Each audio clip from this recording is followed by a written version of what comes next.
está bien. Aquí estamos un día más en la presencia del Señor. Amén. ¿Quién se recuerda cómo se llama nuestra semana de oración? Jesús es la solución. Tenemos una gran cosa que está predicando la iglesia hoy, de avivamiento y reforma. Pero si nosotros nos olvidamos de la solución, no nos sirve enfocarnos en eso. Así que con eso en mente vamos a tener una oración.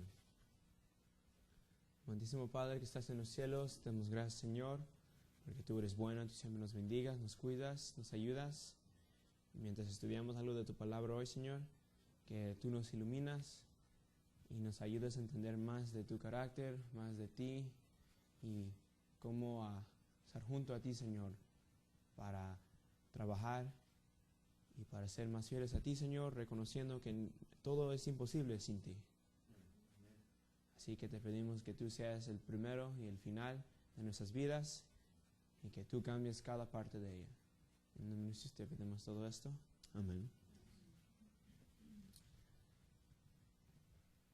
Jesús, ya hablamos qué es la solución.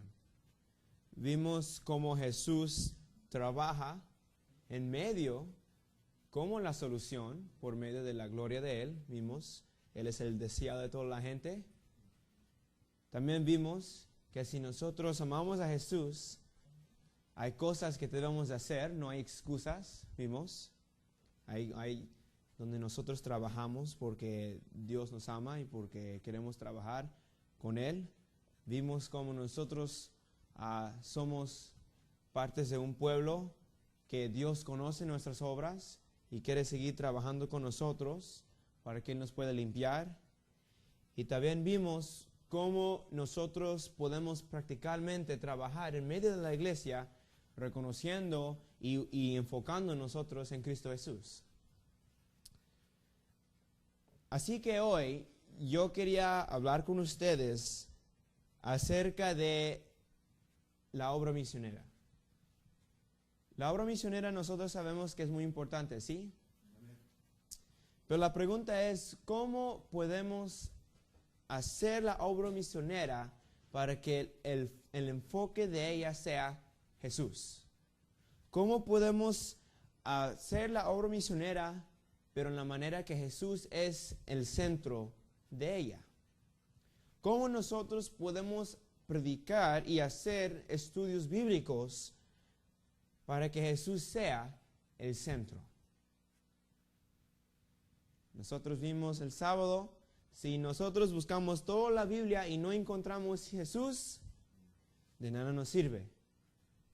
Jesús tiene que ser el centro de cada doctrina que nosotros predicamos y tiene que ser el centro de cada cosa que nosotros hacemos en la iglesia.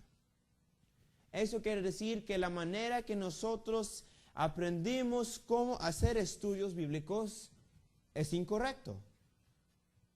Eso quiere decir que la manera que nosotros predicamos sermones era incorrecto. Eso quiere decir que nuestro enfoque en la obra misionera es incorrecto también, si no está basada en Cristo Jesús. Lo que a veces lo que hacemos nosotros es cuando una persona se prepara para el bautismo, lo que hacemos es que tenemos unas reglas que ellos tienen que hacer. La regla más importante que nosotros ponemos en la iglesia adventista es que ellos tienen que hacer ¿qué? Conocer las doctrinas. Cuando ellos ya terminan de conocer las doctrinas, después a mojarse y se terminó. ¿Será posible que nosotros bautizamos a la gente por la razón incorrecta? Cuando nosotros hacemos nuestra decisión, estamos haciendo una decisión para aceptar a Cristo Jesús. Y también, hermanos, es bueno reconocer que el bautismo no salva. El bautismo es la decisión, el pacto que tú estás haciendo con Jesús para decirle que yo estoy en este rumbo y quiero seguirte a ti. Es lo que significa el bautismo. Pero entre nosotros convertimos la doctrina del bautismo para que nosotros tenemos que bautizarnos para ser salvados. ¿Será posible que nosotros también convertimos las doctrinas en la iglesia para que sean algo que nosotros tenemos que ser para ser salvos? Cuando nosotros nos preparamos para una decisión grande, número uno, tú tienes que saber qué es lo que tú te estás poniendo, y número dos, a quién estás siguiendo. Cada libro, cada doctrina tiene que ser basada en Cristo Jesús. Vimos acerca del sábado, vimos el sábado que Jesús tiene que ser el centro del sábado.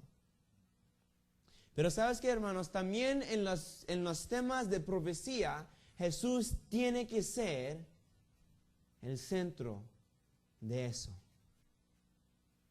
Muchas veces cuando nosotros leemos Daniel capítulo 1, ¿qué es lo que una persona piensa? ¿O qué es la doctrina que sale de ahí, de Daniel capítulo 1?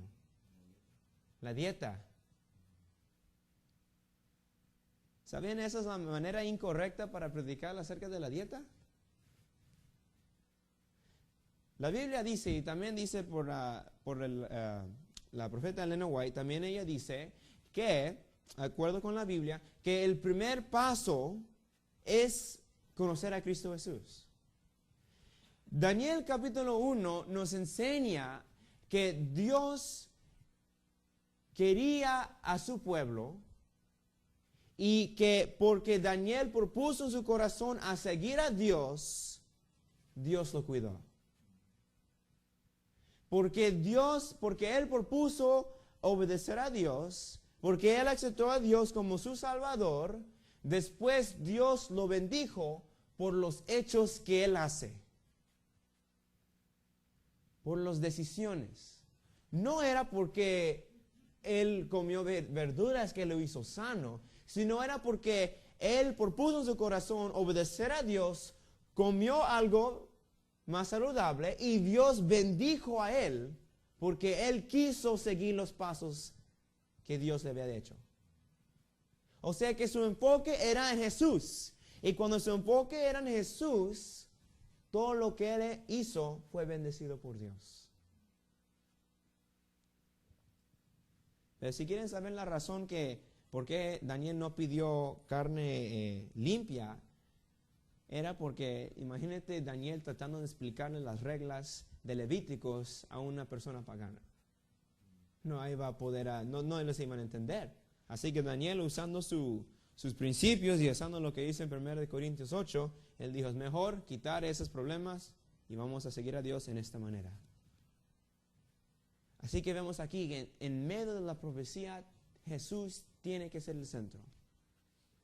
Daniel capítulo 1 nos enseña que cuando nosotros aceptamos a Cristo Jesús como nuestro Salvador, después Dios bendice todo lo que hacemos.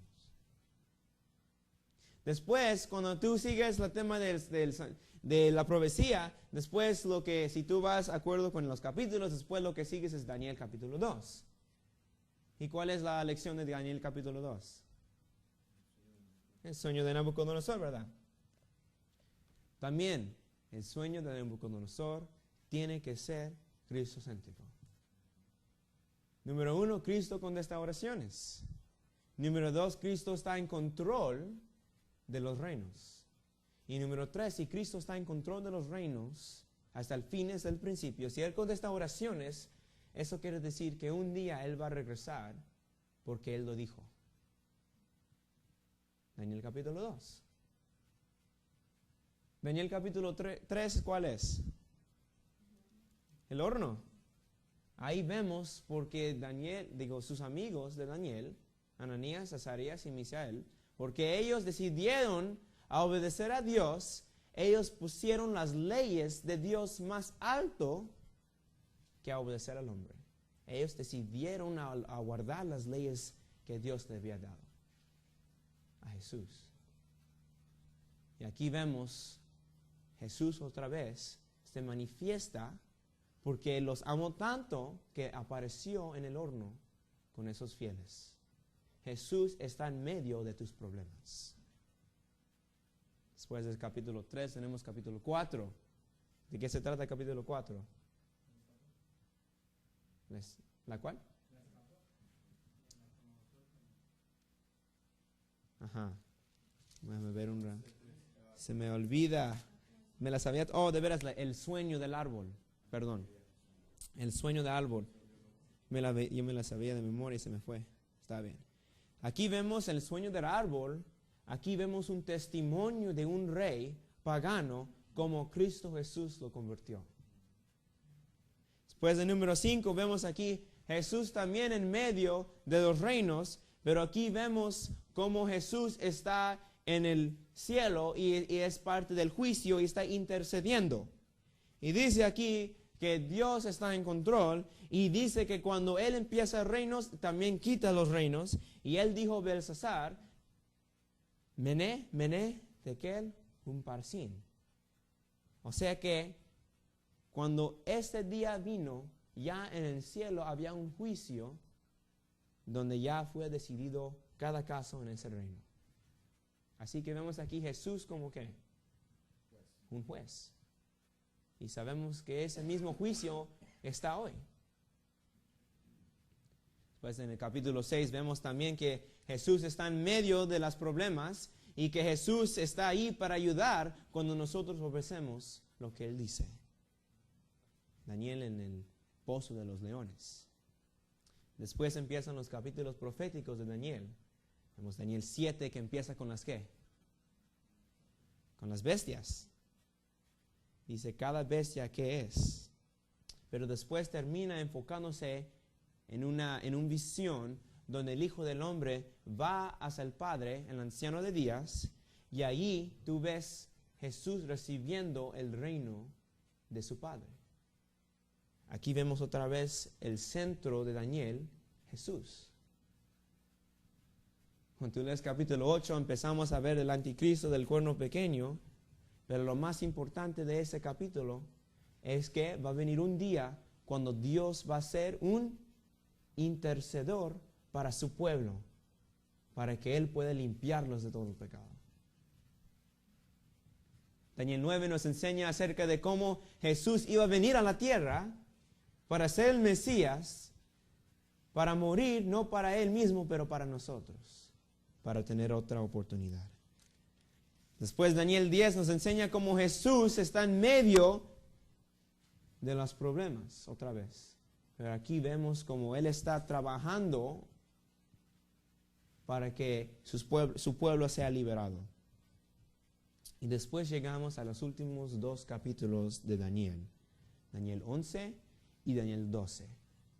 Daniel 11 nos enseña desde el tiempo que Él vino hasta el tiempo de ahora, qué es lo que está pasando y cómo Él profetizó que iba a pasar. Pero yo quiero enfocarme ahora en Daniel capítulo 12. Es ahí donde nosotros vamos a aprender algo de lo que Jesús es y algo que la iglesia es, y también para nosotros aprender cómo nosotros podemos hacer un estudio bíblico cristocéntrico. Así que yo quiero que busquen conmigo ahora en el libro de Daniel capítulo 12.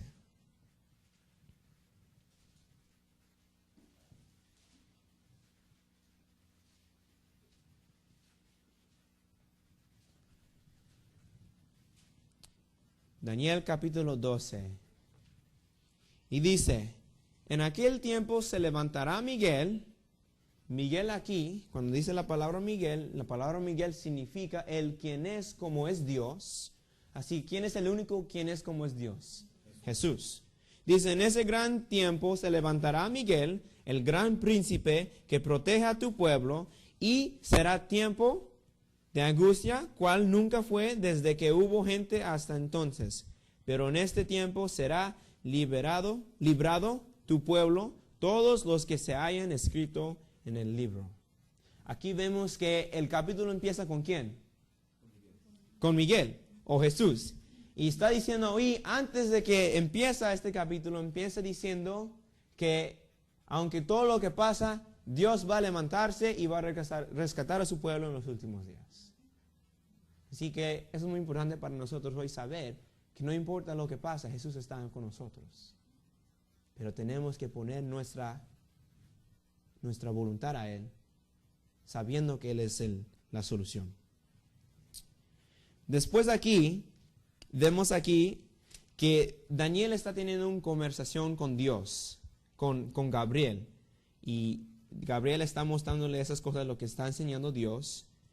Y cuando nosotros hablamos acerca de Daniel 12, el enfoque o lo que tú quieres enseñar a la persona es la identificación de la iglesia de los últimos días.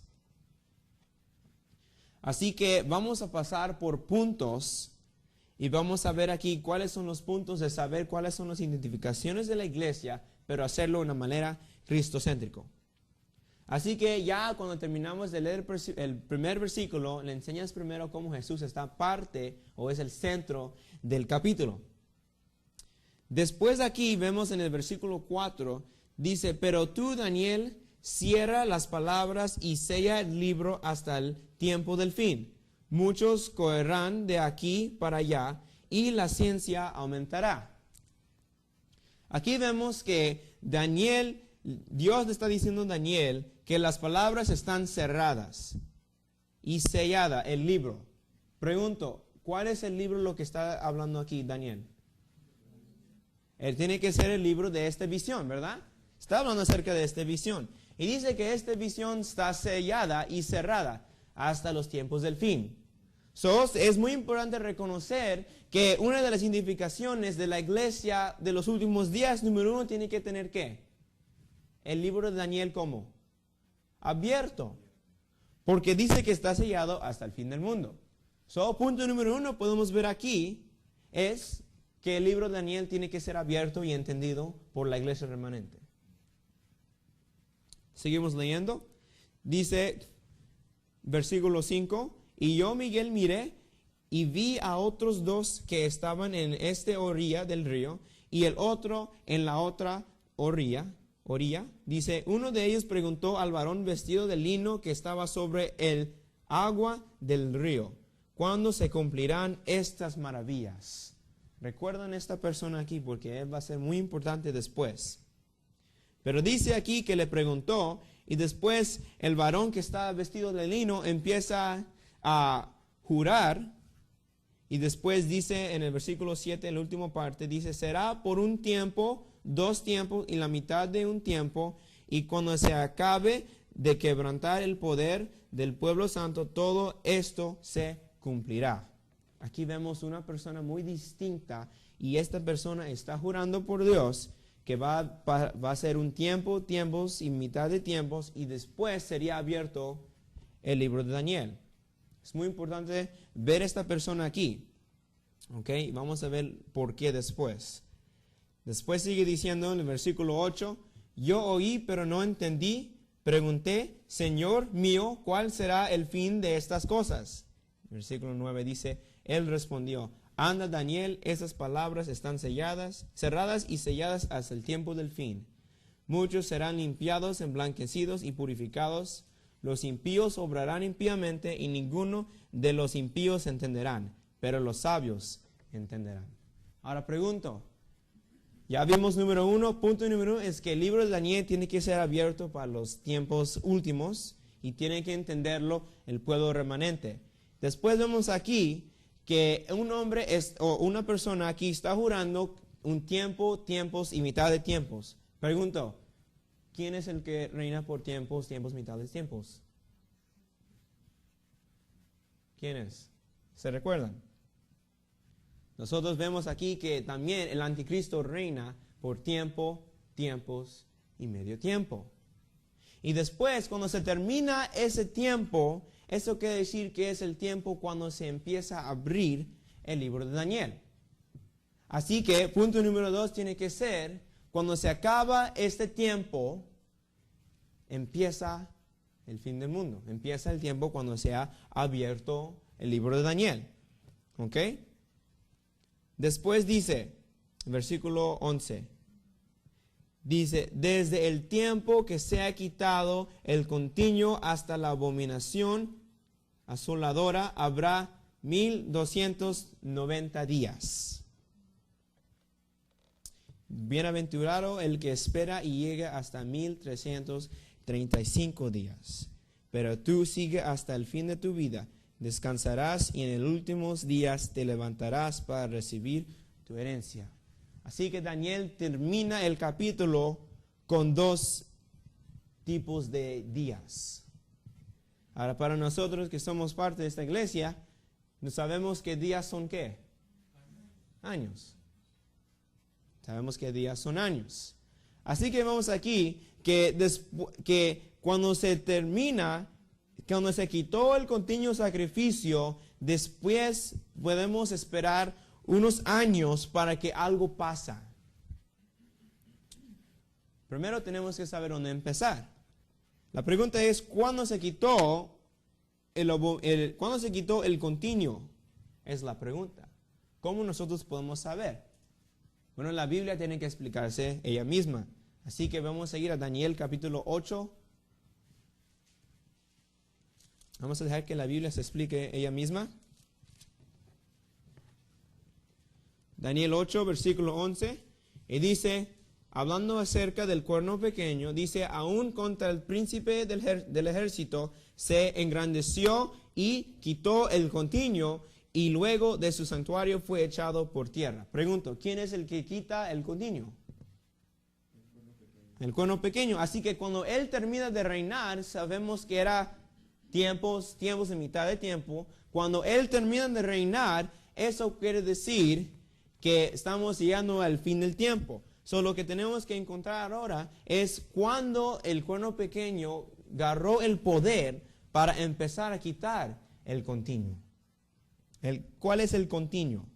Bueno, el versículo 11 sigue diciendo acerca del santuario. Así que tiene que quitar el enfoque del santuario. ¿Cuándo fue cuando el anticristo tuvo ese poder? Si nosotros vemos el año 508, este poder recibió un ejército por medio de los francos, y él se llamaba Clovis el Franco, dio su ejército al anticristo, al cuerno pequeño, y con ese poder ellos juntos empezaron a predicar un mensaje diferente por medio de un ejército de soldados, pero también un ejército de sacerdotes. Y ellos empezaron a atacar qué es lo que Jesús estaba haciendo. Y ellos se enfocaron en quién. No en una persona que está en el santuario, pero una persona que aquí está en la tierra, que tú confesas tus pecados. Aquí vemos que el enfoque del santuario se está quitando. Así que si nosotros basamos el año 508, cuando esto pasó, y sumamos los años que siguen, ¿dónde nosotros llegamos? Vamos a calcular 508 y vamos a sumar 1290 días. ¿En qué año llegamos? Vas a llegar al año 1798. ¿Y qué es lo que pasó en 1798? Ahí tiene que terminar el reino de ¿qué? Del anticristo, del cuerno pequeño. Tiempos y mitad del tiempo. Así que exactamente en 1798 es cuando terminó ese reino. Y podemos comprobarlo con la historia, porque vemos que el general de los franceses, quien era Napoleón, fue y terminó el poder de del anticristo, del cuerno pequeño. Así que vemos aquí que Dios nos dio el tiempo cuando se terminaba. Después dice ahí, bienaventurado el que espera 1335. ¿Por qué bienaventurado el que espera? Bueno, si la primera habla acerca de cuándo sería terminado este poder, el que quita el continuo, después podemos estar seguros que el bienaventurado quiere decir que el que llega a este tiempo va a entender ¿qué? El libro de Daniel. Así que si nosotros calculamos 508 y sumamos 1335, ¿en qué año llegamos? Tenemos que llegar en un año donde se entiende y está predicando el mensaje de Daniel. 1843. ¿Qué es lo que pasó en 1843? En 1843, Daniel, y acerca del mensaje de cuando el santuario iba a ser limpiado, empezó a predicarse en una manera fuerte. En Estados Unidos, por una persona que se llamaba Guillermo Miller. En Europa había otra persona que se llamaba José Wolf, que empezó a predicar ese mensaje a todo el mundo. Y habían otras personas en el Suramérica que ellos también estaban predicando esta misma cosa. Uno de ellos se menciona en el conflicto de los siglos, y ella se llamaba el Dr. Lacunza. Dr. Lacunza es muy interesante reconocer que era un sacerdote, pero él también estaba predicando y escribió un libro acerca de la venida de Jesús también. Así que vemos que todo el mundo está ahora predicando acerca del libro de Daniel, diciendo que el libro de Daniel está ¿qué? Está abierto. Así que ahí tenemos que ver dónde sale la iglesia remanente. Ahora, ¿sabemos suficiente para saber cuál es la iglesia remanente? Tenemos suficiente para quizás pensar, pero no tenemos toda la evidencia. ¿Cómo podemos saber más acerca de esto? Bueno, la Biblia se explica uno al otro. Nosotros creemos en la Biblia entera. Nosotros no creemos que el Antiguo es solamente un testamento y que el Nuevo Testamento solamente es un ápice de vida. Sabemos que la Biblia es junta. Así que si nosotros queremos saber más y entender cuáles son las significaciones, tenemos que ir al libro que es igual a Daniel en el Nuevo Testamento, y ese libro se llama Apocalipsis. Apocalipsis capítulo 10.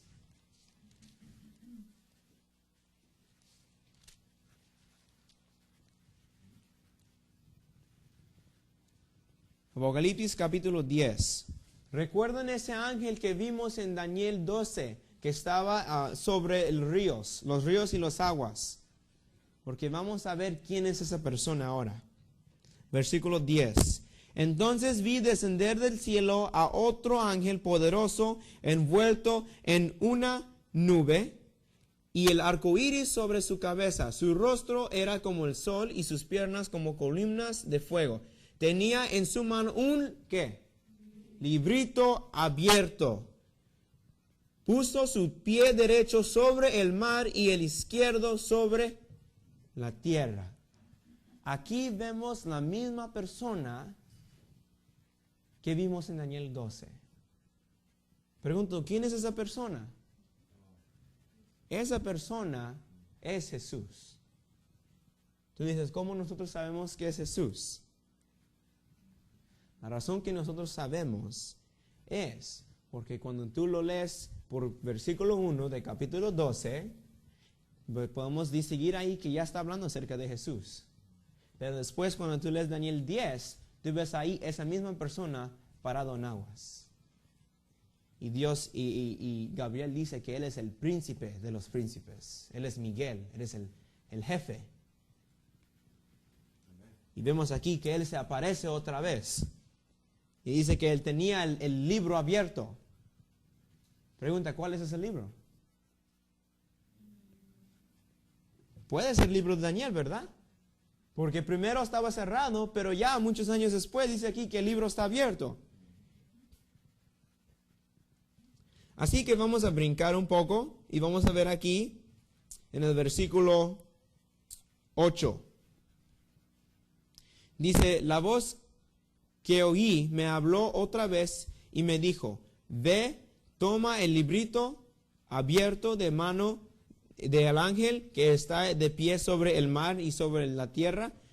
Y dice, fui al ángel y le pedí que me diese el librito. Y él me dijo, toma, comerlo, será dulce como la miel en tu boca, pero amargo en tu ¿qué? En tu vientre, aquí dice en tu estómago. Y el versículos 10 y 11 dice que así es lo que pasó. Fue amargo en su vientre, pero fue dulce en su boca. ¿Qué es lo que nos dice esto acerca de la iglesia remanente y qué significa esta parte? Cada tiempo cuando hay una generación del pueblo de Dios, el pueblo de Dios siempre pasa por un gran chasco y después por un entendimiento. Pregunto, cuando Juan el Bautista predicaba acerca de la venida de Jesús por primera vez, ¿él entendía lo que él decía? Sabía que Dios era el Mesías, sabía cuando él dijo que aquí es el Cordero de Dios, pero si él sabía lo que Jesús iba a hacer, ¿por qué después mandó personas a preguntarle a Jesús cuando él estaba en cárcel si tú eres o buscamos a otro? Juan no entendía todo lo que Jesús iba a hacer. Pero dice que cuando él vio todo lo que Jesús le mostró por medio de los sirvientes, porque dice Jesús que ve todo lo que tú ves y díselo a Juan. Después Jesús empezó a sanar a la gente que tenía enfermedad, a aconsejar y dar ánimo a las personas que necesitaban. Después ellos fueron y le dijeron a Juan. Y aquí vemos, dice la Biblia, que ahí es cuando Juan entendió cuál fue el plan, o sea, que cuál fue lo que tenía que ser Jesús en la tierra. Juan pasó por un chasco, pero después vino ¿qué? El entendimiento. Los discípulos pasaron por un gran chasco, ¿sí o no? Ellos también no entendían. Pero cuando Jesús resucitó, después el entendimiento vino. Así que una de las significaciones de la iglesia remanente es que tiene que pasar por un gran chasco, pero después recibir el entendimiento. Pregunta número 1, ¿cuál fue el primera identificación de la iglesia remanente? Número 1 fuera ¿qué? Que tenía que tener ¿qué? El libro de Daniel abierto. Número 2, tiene que ser abierto en el tiempo elegido. Y número 3, vemos aquí que esa iglesia tiene que pasar por un ¿qué? Un gran chasco y después recibir entendimiento. ¿Ok? Ahora seguimos aquí viendo. Vamos a regresar al versículo 4. Versículo 3. Hablando acerca de Jesús, de ese ángel. Dice, y clamó a gran voz como ruge un león, y cuando hubo clamado 7 truenos, emitieron sus voces. Cuando los 7 truenos hablaron, yo iba a escribir, pero una voz del cielo me dijo, sella lo que dijeron los 7 truenos y no lo escribas. Eso está significando que Juan entendió lo que iba a pasar, pero no fue escrito porque ellos tenían que pasar por ese chasco. Pero después dice aquí en el versículo 5, el ángel que vi de pie sobre el mar y sobre la tierra levantó su mano al cielo. Y el versículo 6 dice, y juró por el que vive por los siglos de los siglos, que creó el cielo y cuanto hay en él, la tierra y cuanto hay en ella, y el mar y cuanto hay en él, que el tiempo no será más. ¿Qué es lo que está diciendo aquí Jesús? Está jurando por un ¿qué? Por un Dios, ¿cómo? Está describiendo un Dios ¿qué? Creador. Un Dios que vive y que hizo todo lo que se encuentra en la creación. Pregunta, ¿cuál es el día donde nosotros recordamos la creación? El séptimo día. Porque nosotros creemos que no fue cambiado el día. Aquí vemos otra identificación de la iglesia remanente. Tiene que observar el Dios creador en el día correcto.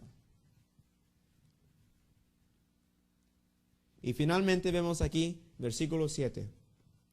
Sino que en los días de la voz del séptimo ángel, cuando él esté por tocar la trompeta, el misterio de Dios se cumplirá como él lo anunció a sus siervos los profetas. Cuando leemos la profecía, vemos aquí que cuando el séptimo ángel suena su trompeta, después Cristo viene. Pero dice que antes que esa trompeta suena, dice aquí que el misterio de Dios tiene que ser cumplida. Pregunta, ¿qué es el misterio de Dios?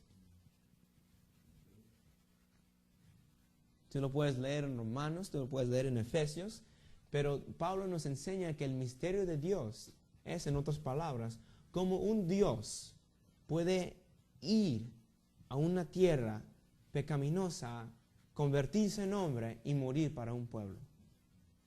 Es un misterio, no podemos entenderlo. No podemos entender por qué Jesús hizo eso. Pero sin embargo Jesús lo hizo por nosotros. Así que vemos aquí cuando se termina el misterio de Dios o se cumpla, así que cuando ya se cumpla, se ha predicado el evangelio de Dios, después va a tocarse la trompeta y Cristo va a venir. Así que esta iglesia remanente tiene que tener un enfoque que termina el misterio de Dios. O sea que tiene que tener ¿qué? La obra misionera. Predicando el evangelio a todo el mundo acerca del misterio de Dios. Ahí tú puedes repasar cada uno de esos puntos. Número 1, el pueblo remanente tiene ¿qué? El libro de Daniel abierto. Número 2, tiene que entenderlo. Número 3, el tiempo indicado ellos deben de entender y debe ser abierto el libro de Daniel. Número 4, tiene que pasar con un ¿qué? Un gran chasco, pero después reciben ¿qué? El entendimiento. Después vimos que el enfoque está en ¿qué?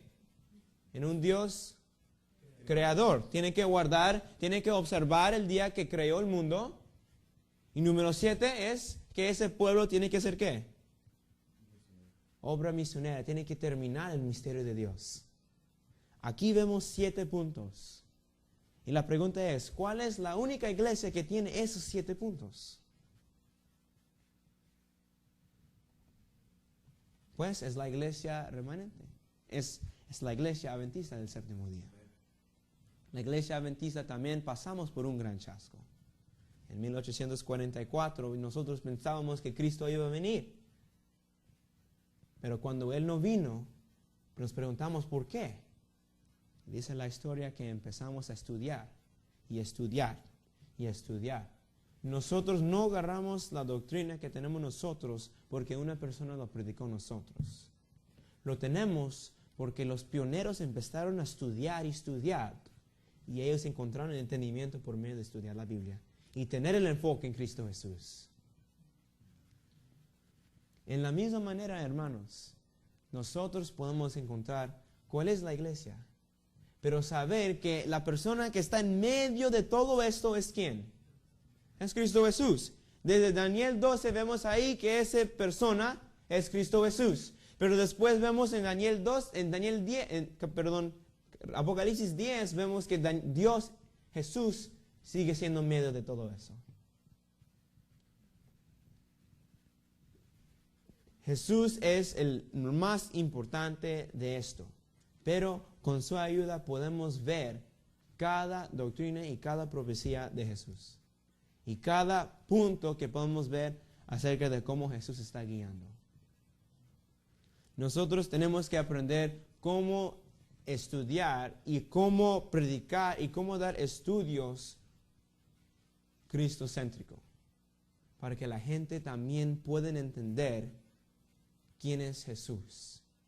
Por medio de la profecía, por medio de las doctrinas, por medio de la obra misionera, por medio del sábado, por medio de cualquier cosa. Pero Jesús tiene que ser el punto, el enfoque en cada cosa. Después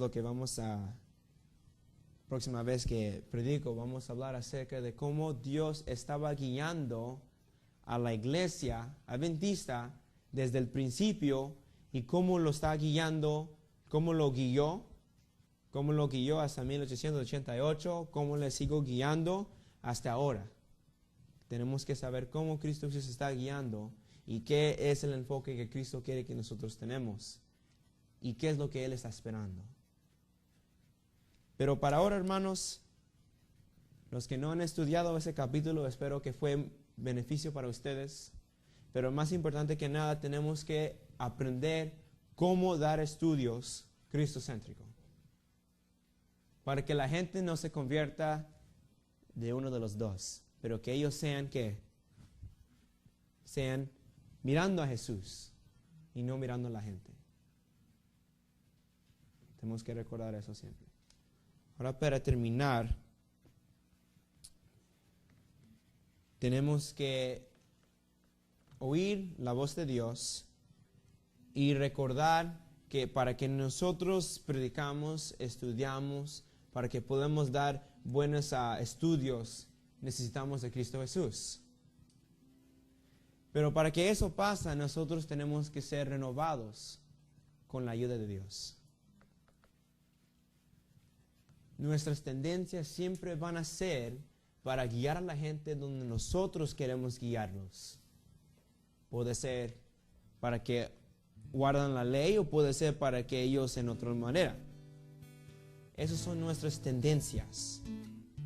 Pero nosotros tenemos que enseñar a la gente un mensaje cristocéntrico, pero solo es posible cuando somos renovados por el Espíritu de Cristo Jesús. Así que ahora vamos a tener un especial. Si saben las palabras, pueden cantar con nosotros.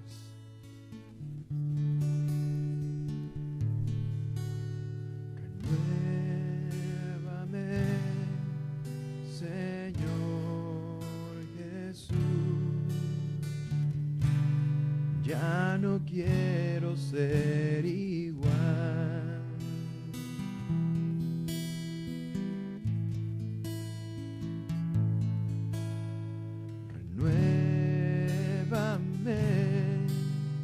Señor Jesús,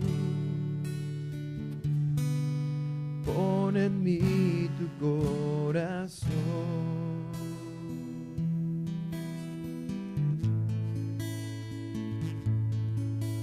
porque todo lo que hay dentro de mí necesita ser cambiado, Señor,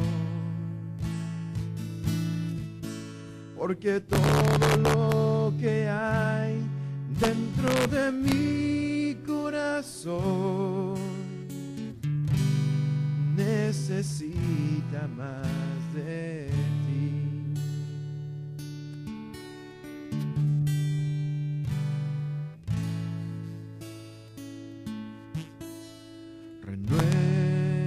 Renuévame, Señor Jesús. Ya no quiero ser igual.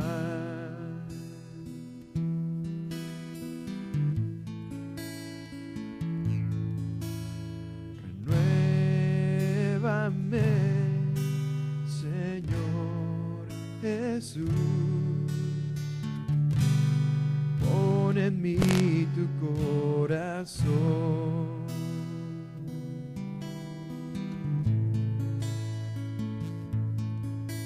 porque todo lo que hay dentro de mí necesita ser cambiado, Señor. Porque todo lo que hay dentro de mi corazón necesita más de ti. Necesita más de ti. Necesita más de ti.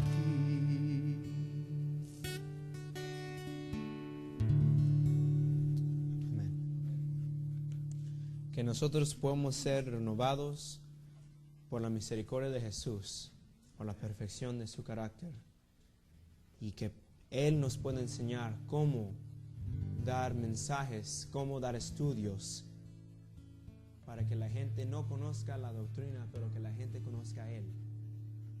Y cuando la gente conoce a Él, va a rendir sus corazones a Él y va a aceptar cualquier bendición que viene a ellos, incluyendo a cada cosa que nosotros aceptamos, porque lo aceptamos porque amamos a Cristo Jesús. Y eso quiere decir también, si cuando es tiempo para aceptarlo con el bautismo, tú también lo aceptarás. Pero no a la iglesia, sino a Jesús. Y después ser parte de ese sacerdocio. Vamos a orar. Amantísimo Padre que estás en los cielos, santificado sea tu nombre, Señor. Señor, vemos aquí que tú tienes mucho que tú quieres que nosotros aprendamos. Pero también, Señor, tenemos que saber que las maneras que nosotros aprendimos pueden ser por las tradiciones o por cualquier cosa. Aprendimos cosas que no nos ayudan a predicar tu evangelio. Y esas maneras tienen que cambiar para que la gente vea quién tú eres y la gente vea la importancia de lo que nosotros hacemos. Así que, Señor, por favor, transforma y cambia cada cosa que nosotros hemos usado para predicar a tu Hijo, Señor, para que la gente se enamore contigo, con tu Hijo,